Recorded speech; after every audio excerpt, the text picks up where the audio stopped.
오랜만에 갈라디아서 말씀으로 돌아왔습니다. 우리 갈라디아서 지금까지의 흐름을 다시 좀 리뷰해 본다면, 먼저 이 갈라디아 교인들의 이 믿음에서 떠난 그런 모습들에 대해서 바울이 아주 강하게 책망했었죠. 그렇게 하면 저주를 피할 수 없다. 저주를 받을 것이다.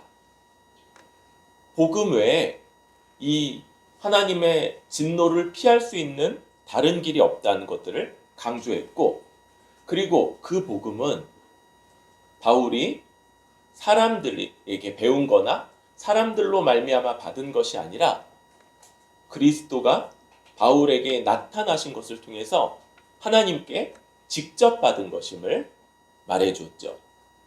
그래서 그 복음을 받았을 때 그가 하나님의 교회를 얼마나 핍박하고 박해하던 자였는지, 그러나 그 복음이 계시된 직후에 그가 얼마나 360도, 그러면 제자리죠, 180도로 바뀌어서 180도 바뀌어서 이제 그 복음을 전하는 자로서 살았으며, 사도들과의 교제나 접촉 없이도 모든 유대교회들의 인정을 받았던 것.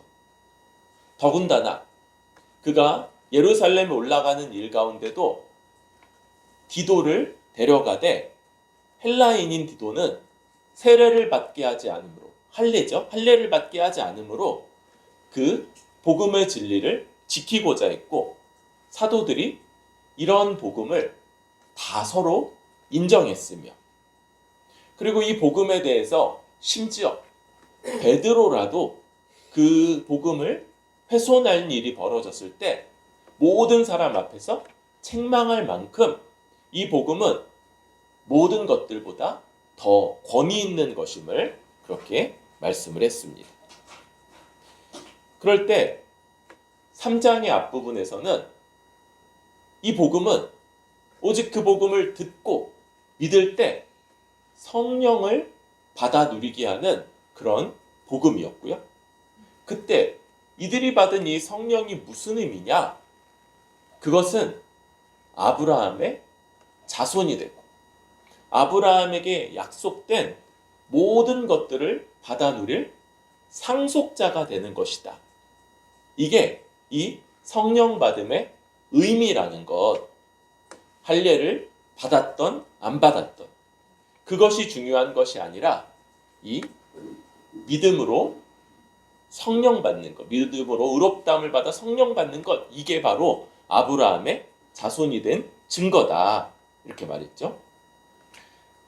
그러면서 오늘 15절부터 18절까지는 사람의 예대로 말한다, 이렇게 말하죠. 그래서 이게 뭐냐? 바로 그 뒤에 나오는 사람의 언약이라도 정한 후에는 아무도 패하거나 더하거나 하지 못한다. 이것은 아주 그냥 일반적이고 상식적인 일이에요. 만약 우리가 계약서를 쓴 다음에도 그것을 한쪽이 마음대로 바꿀 수 있다면 계약서는 아무 소용도 없겠죠? 계약은 맺어지면 그 맺을 때 그 계약의 내용, 그 계약의 조건이 유지될 때만 의미가 있는 거예요. 뭘 빼거나 더할 수 없는 것. 이게 당연한 것이죠. 이 약속은 하나님이 아브라함과 그 자손에게 말씀한 건데, 율법은 모세 언약에서 부여된 것이고 그 시간차는 약 430년이다. 이렇게 말하죠. 17절. 430년 후에 율법이 더해진 것으로 앞에 430년이나 전에 맺어진 그 아브라함 때의 언약을 바꾸거나 또 변경할 수 없다. 그래서 이제 이 아브라함에게, 그리고 아브라함의 자손의 후손에게 계시된 이 약속, 이 구원의 약속이 율법으로 전혀 바뀌거나 수정되거나 그런 일이 없이 그대로 유지되는 게 마땅한 거고, 그게 그냥 우리의 일반적이고 일상적인 관념으로도 그게 맞지 않냐, 이렇게 서술하고 있어요. 우리가 아브라함 때 하나님이 아브라함에게 그 계시하신, 알려주신 그 구원의 방식, 그 내용, 그것을 우리가 아브라함 언약으로 그렇게 부르고, 그것을 우리가 잘 이해하고 믿고 있죠. 그런데 우리는 한 걸음 더 나아갈 수 있어요. 우리 지난 가을 성도의 교제, 말씀 작용회를 통해서 성도의 교제가 기초하고 있는 것, 바로 삼위일체 하나님 간의 교제, 삼위 간의 교제가 그 앞서 있다는 것들을 생각하면서 우리는 이 아브라함 때 계시되고 그리스도가 성취하시고, 그리고 우리가 믿을 때 성령을 통해서 우리에게까지 적용된 이 구원이 창세 전에는 누구만 계세요? 그쵸? 삼위 하나님만 계시죠? 그런데 삼위 하나님 간에 언약이라는 방식으로 이미 정해지고 그렇게 세워진 계획이라는 것들을 볼 수 있는 것. 그 더 구체적인 내용들은 우리가 추론을 통해서 알 수 있죠. 바로 늘 그렇듯이 성부 하나님이 모든 것들을 계획하셨고, 성자 하나님이 그때는 성자 하나님이시기만 하죠. 그런데 그 성자 하나님이 어느 땐가 사람이 되셔서 이 모든 것들을 성취하시기로 약속하시며, 이제 성령 하나님이 그를 믿는, 이 모든 것을 성취한 그 성자를 믿는 자들에게, 그들에게 오심으로 이 언약을 적용해 주실 것, 이 모든 계획이 창세전에 삼위 간의 교제 속에서 삼위 하나님의 언약으로, 우리가 이것을 구속 언약이다, 이런 표현을 쓰기도 해요. 이 구속의 언약이 창세전에부터 맺어져 있었다는 것들을 생각할 수 있습니다. 그리고 이미 창세전에부터 이렇게 세워져 있었던 계획이 이제 아브라함, 물론 그 전에도 여러 방식들로 조금씩 드러났죠. 하나님이 그 원시복음이라고 하는 창세기 3장 15절의 말씀에서 여자의 후손을 약속하심으로써, 또 가죽옷을 지어서 입혀주시는 것을 통해서, 그리고 아담이 자기 아내의 이름을 하와, 생명이라고 붙이는 것들을 미루어 볼 때 아담도 이런 계획을 이해했다는 걸 볼 수 있어요. 또 노아 때 노아 언약이라는 형태로 하나님이 아담에게 약속하신 것을 범죄에도 불구하고 취소하지 않고 이어가신다는 것들을 알 수 있었고, 인류 역사 속에서 죄가 하나님의 처음에는 홍수 심판, 그 다음에는 언어를 흩으시는 것을 통해서 죄가 무한정 번성하지 못하고 제어된다는 것들을 통해서 하나님이 이 땅을 포기하지 않으셨으며 이 땅을 창조하실 때 그 계획을 이어가신다는 걸 우리가 여러 가지로 미루어 볼 수 있었어요. 그런데 아브라함 때 이게 아주 명명백백하게 계시가 되는 거예요. 특히 아브라함 때 하나님이 아브라함을 부르시면서 땅을 주겠다, 많은 후손을 남겨주겠다, 그리고 복을 주겠다, 이 땅과 민족과 하나님이 다스리심으로써 주어지는 복, 이것들이 나라의 3요소와 연결된다는 것들을 보면서 이게 하나님 나라를 약속하시는구나 라는 걸 알 수 있고, 더군다나 땅의 모든 족속이 너로 말미암아 복을 받을 것이다 이렇게 말씀하시면서 이 계획 속에 그저 아브라함의 후손들만이 아니라 그 당시에는 아브라함의 후손 같아 보이지 않는 자들, 그런 사람들도 이 하나님의 복 주실 계획 속에 포함되어 있다는 걸 알 수 있어. 그러면서 오늘 말씀은 또 하나 16절에 이 약속들을 아브라함과 그 자손에게 말씀하셨는데 그 자손이 자손들이 아니다, 자손이다 이렇게 말씀하는 거예요. 그래서 하나님이 그 처음 약속하셨던 그 말씀 창세기 12장 17절을 가보니까 자손이라고 써 있는데 그 원어가 째라라는 단어예요. 째라, 배째라 이런 건가요? 네. 기억하기 좋으라고. 째라. 그런데 이 째라가 무슨 뜻이냐면 씨라는 말인데 의미는 복수 형태를 가져요. 왜냐하면 씨를 한 알 한 알 이렇게 안 다루죠. 어떻게 해요? 씨를 한 뭉터기 해서 이렇게 뿌리잖아요. 그러니까 이게 의미상은 씨앗들. 그런데 단수인 거예요. 단수. 이게 단수 명사입니다. 그래서 그런 것들이 좀 있죠. 우리가 의미로는 복수의 의미를 갖는데 뭐 영어로 family, 이게 아빠, 엄마, 또 뭐 아이들 혹은 이제 그 할아버지, 할머니 뭐 이런 가족을 가리키는 말인데 단수로 취급하잖아요. 그러니까 이런 것처럼 째라가 씨앗들 이란 뜻인데 단수였던 거예요. 단수. 지금 바울이 그걸 가져와서 단수다.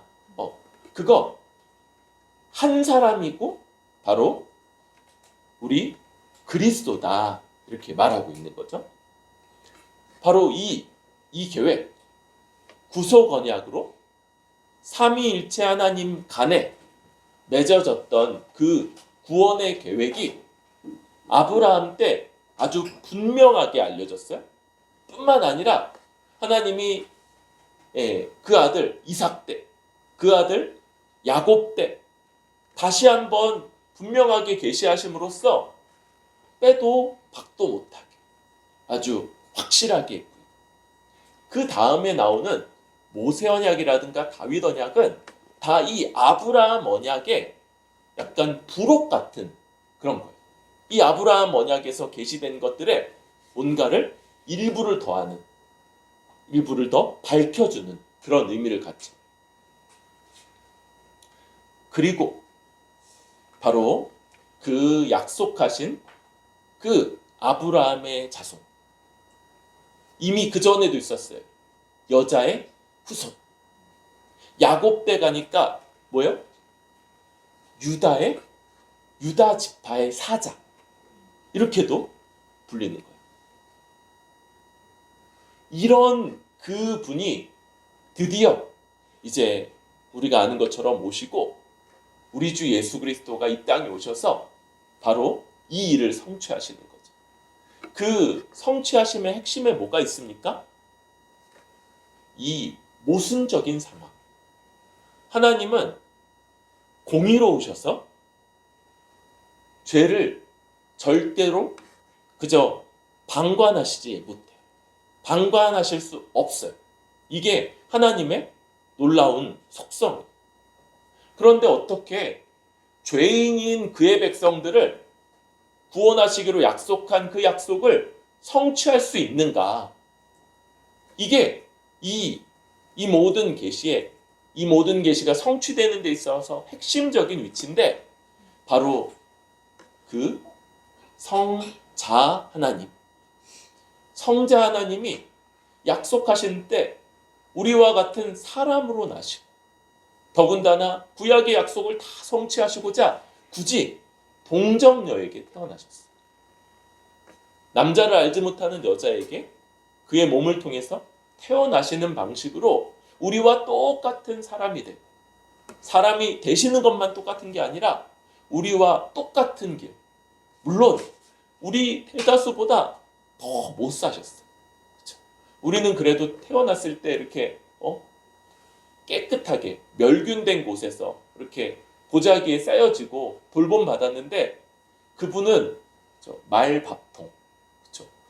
구유에 누여지실 만큼이나 아주 그리고 그게 그분의 살아가는 날들을 다 요약하죠.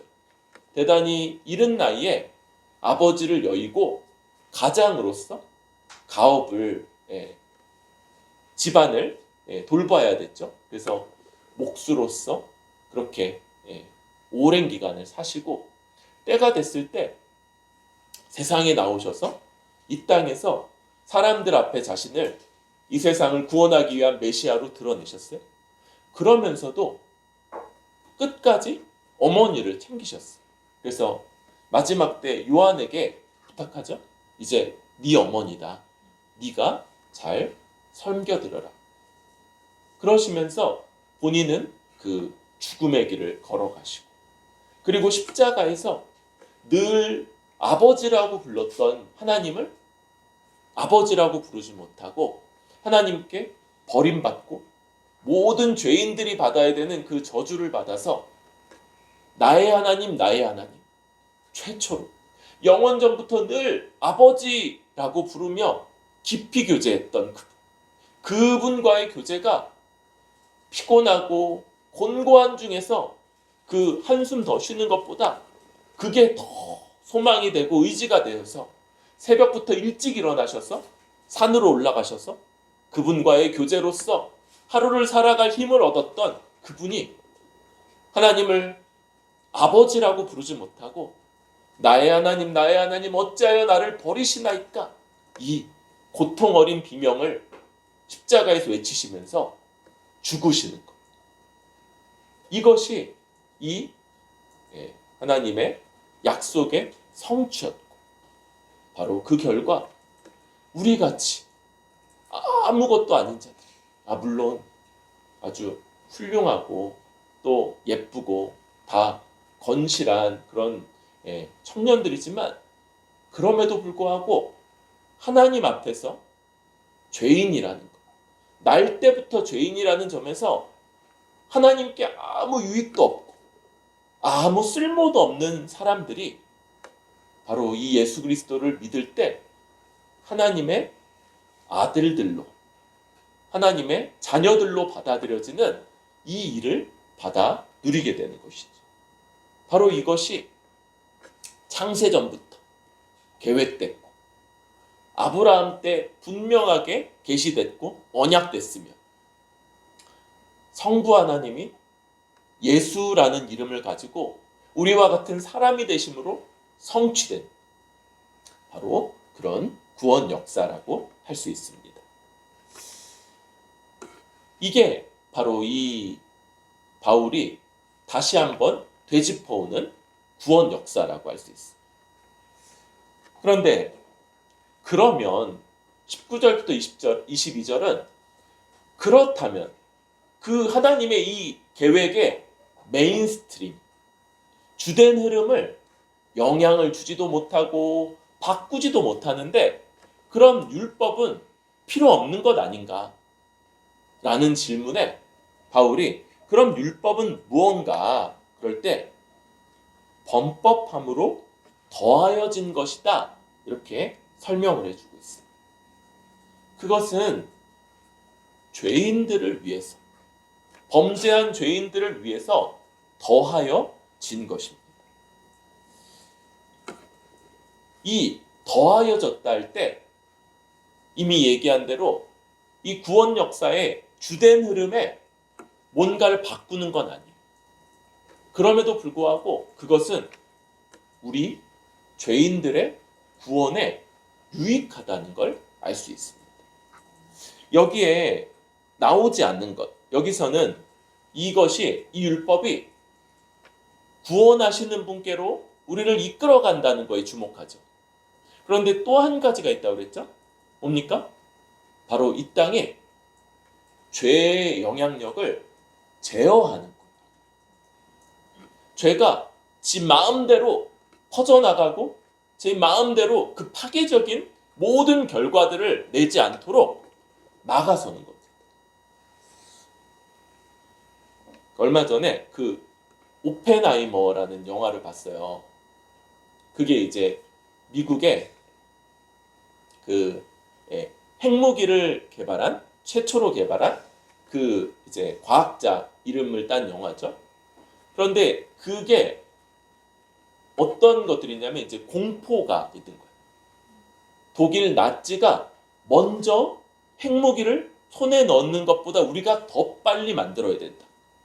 그리고 나서는 나치가 패망한 다음에는 어디로 가냐면 이제 소련으로 가는 거예요. 소련이 핵무기를 만들거나 우리보다 더 센 걸 만들기 전에 우리가 더 빨리, 더 많이, 더 센 걸 만들어야 된다. 이런 공포가 있는 거예요. 그런데 이제 그때부터 인류의 이 멸망을 어떤 버튼을 누름으로써 자기 자신이 멸망하고 상대방도 멸망시킬 수 있는 이런 아주 엄청난 그런 것들이 이제 부여되는 거죠. 그런데 우리 이제 역사를 뒤돌아보면 아슬아슬했던 적들이 막 있는 거예요.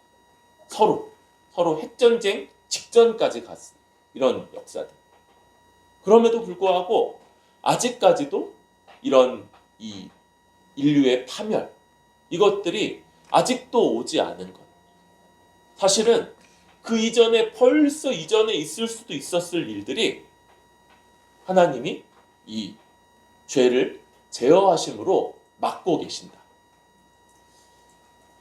그런데 율법은 우리 범죄자들을 위해 더해진 건데 그것이 이 한 중보자, 천사들을 통하여 한 중보자의 손으로 베풀어진 것인데 약속하신 자손이 오시기까지 있을 것이다 이렇게 말하는 거예요. 지금 천사가 그러니까 이런 거죠. 우리가 이 출애굽기를 보면 모세가 시내 산에 올라가서 하나님께 이 율법을 받아가지고 온 것 같잖아요. 그런데 다른 성경들을 보면 모세가 천사에게 이것을 받았다고 돼 있어요. 그러니까 하나가 더 있는 거죠. 뭐냐면 하나님이 천사에게 야 이거 모세 갖다 줘. 하나님이 이렇게 직접 적으셔가지고 돌판 모세 갖다 줘. 그러니까 천사가 이제 이거 돌판 들고 모세에게 자 이거 백성들에게 알려줘. 그러니까 모세가 그거 들고 그쵸? 무거운 거 2개 들고 해발 2,000m가 넘었다고 그랬죠? 거기 이제 쪼르르 내려가가지고 백성들 자 들어봐 그러면서 그거 이제 외워준 거예요. 그게 우리가 아까 외웠고 또 대우리 문답에서 외웠던 그 10계명인 거죠. 물론 이제 히브리어로 했겠죠. 우리는 알지 못하는 히브리어로. 그러나 그것을 이제 외워준 거예요. 이게 지금 뭘 가리키는 거냐면 약속할 때는 하나님이 아브라함에게 약속할 때는 하나님이 아브라함에게 직접 나타나셔서 이렇게 하신 거예요. 그래서 하나님과 아브라함이 두 장사자가 되는 언약이 맺어졌던 거잖아요. 그런데 요 모세 언약이 부가적이다. 이건 주류에 비해서는 부차적이다. 이걸 나타내기 위해서 여러 단계들을 거쳐서 하나님과 백성 사이에 직접 맺어진 게 아니라 천사, 모세, 그리고 백성 이렇게 여러 단계들을 거쳐서 맺어진 그런 것이고 그 부차성이 바로 자손이 오시기까지 있을 것. 이 한시성을 또한 나타내게 되는 거죠. 그래서 이런 방식으로 주어져 있는 것. 그럼에도 불구하고 21절 율법은 하나님의 약속들과 반대되는 건 아니죠. 그걸 돕기 위한 거예요. 그리고 바로 이 용도는 죄인을 죄되게 해서 22절 모든 것을 죄 아래 가두었으니 우리가 이미 십계명을 공부하면서 이런 내용들을 배웠죠. 여러분, 율법은 상식적으로 죄라고 여기는 것 그 이상의 것들을 규정했어요. 특별히 10번째 계명이 그랬죠. 마음으로, 그죠? 말로나 뭐 어떻게 몸으로나 뭐 행동으로나 표출되기 전에 마음으로 가지는 것부터, 탐심, 마음으로 가지는 것부터 그게 죄라고 규정을 하고 있는 것. 이게 바로 이 하나님의 율법의 특징이었던 것. 그럼으로써 어떤 일이 벌어지냐면, 나 살인한 적 없는데? 나 간음한 적 없는데? 나 거짓 증언한 적 없는데? 근데 마음속으로는 어때? 마음속으로는 미워한 적도 있고, 음욕을 품은 적도 있고, 마음속으로는 누군가에 대해서 근거 없이 비난한 적이 없는 사람이 없는 거예요. 그럼으로써 모든 사람이 이 정죄, 이것을 피하지 못하게 하는 것. 이것이 이 하나님의 이 율법의 용도고, 그렇게 우리를 정말 죄인됨을 깨닫게 함으로써 우리를 구원할 수 있는 유일한 분을 기대하고 소망하고 의지하게 하는 것. 이것이 이 율법이다라고 할 수 있겠습니다. 여러분, 그런데 우리는 이런 율법에 대해서 그 율법을 저항하거나 그것을 오용하는 것들을 많이 보게 됩니다. 율법을 저항한다. 여러분, 우리는 우리의 죄인됨을 우리가 생각하는 것보다 더 하나님 앞에 죄인이고 더 무익하고 더 하나님을 대적하는 자인 것을 우리는 그냥 요만큼 정도 인정하고 싶어. 율법이 우리의 눈을 열어주고 율법이 제시하는 그 기준을 따라갈 때 우리는 그냥 이 정도, 어느 정도 하나님을 대적하거나 하나님 앞에 무익한 자가 아니라 정말 이루 말할 수 없는 그런 하나님의 원수이며 범죄자이며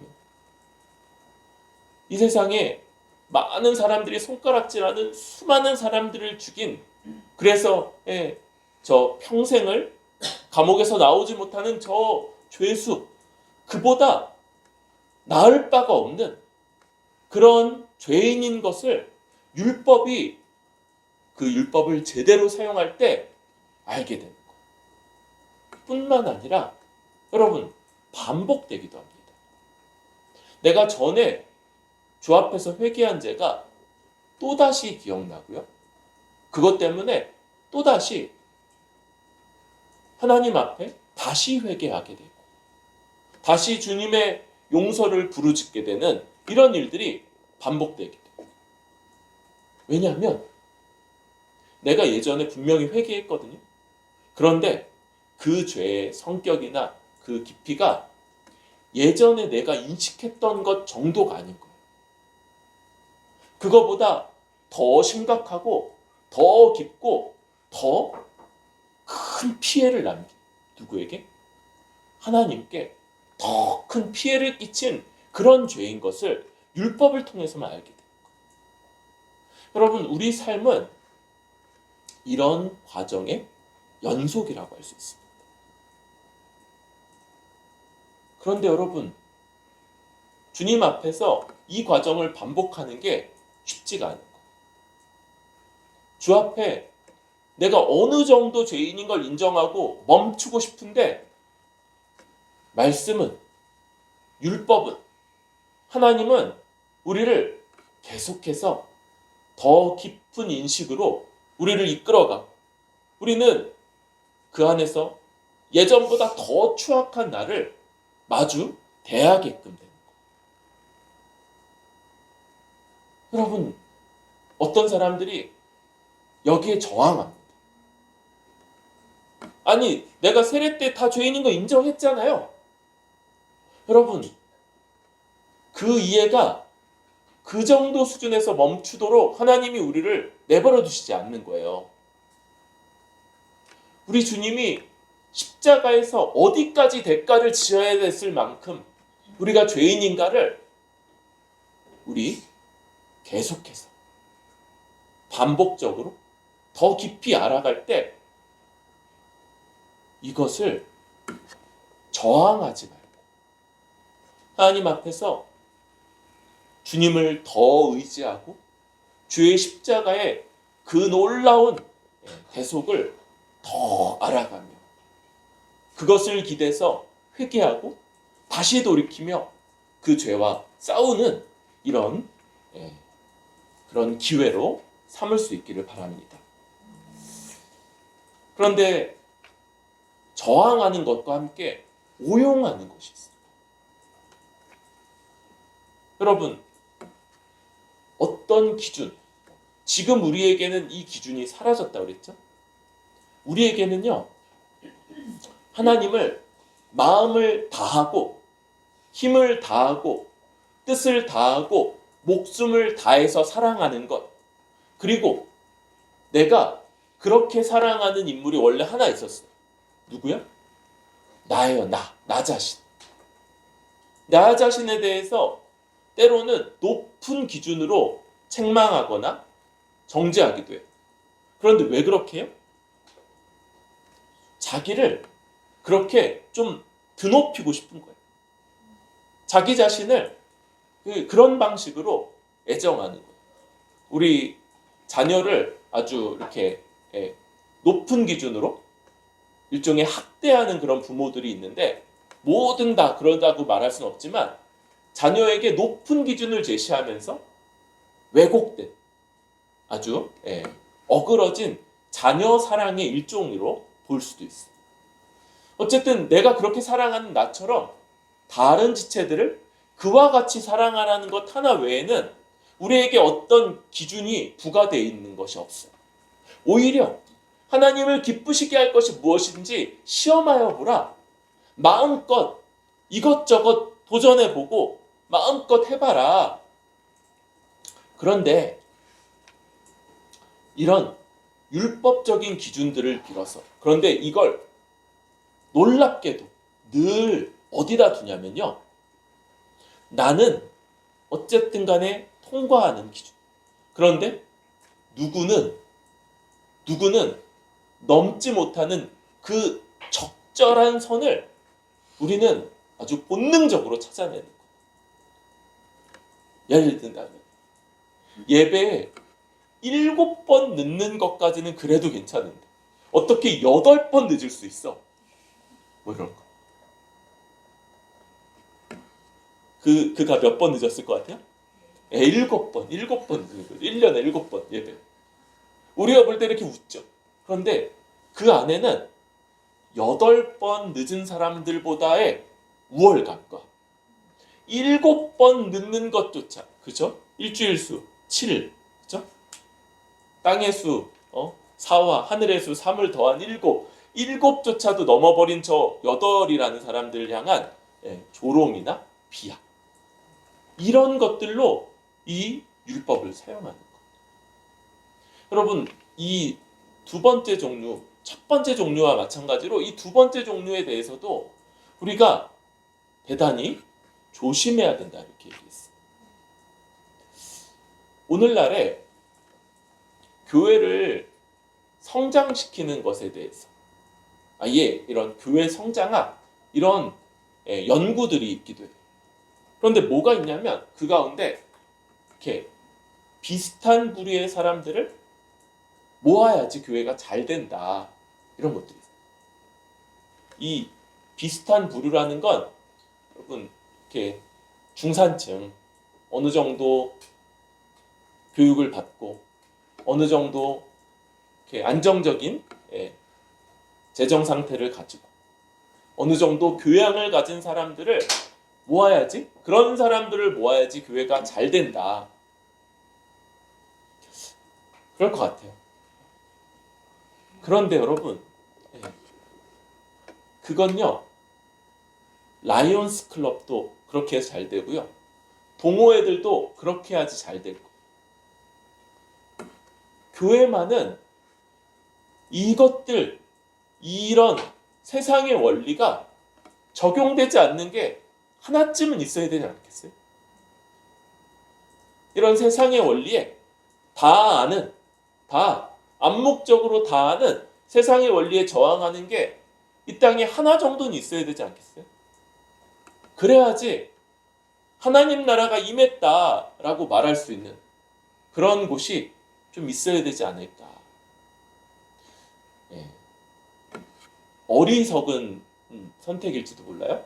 그럼에도 불구하고 좀 이런 어리석은 길을 가야 되지 않나 이런 생각을 합니다. 우리가 이 율법으로 나와 다른 사람을 은근히 가르고 나는 통과하고 다른 사람은 통과하지 못하는 그런 나름의 기준들로 이거는 괜찮고 저건 부적다 이런 걸로 가르지 않는, 오직 그저 오래 참고 도와주고 부족함이 있으면 채워줘야 될 부분으로 바라보는 이런 것. 이렇게 오히려 다른 지체의 부족함, 연약함을 우리가 사랑할 수 있는, 사랑으로 섬길 수 있는 기회로 잘 삼는 그런 저와 여러분들 될 수 있기를 소망합니다.